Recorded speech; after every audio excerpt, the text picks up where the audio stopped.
Titimusan na ni Pari ka daw. Ano yung paborito ni Pari ka daw? Pitay. Yan.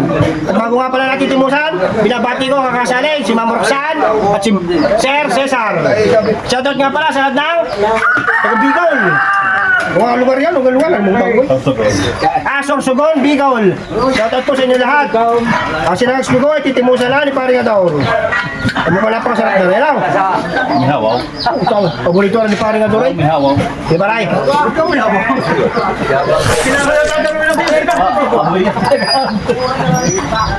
Napakalambot na.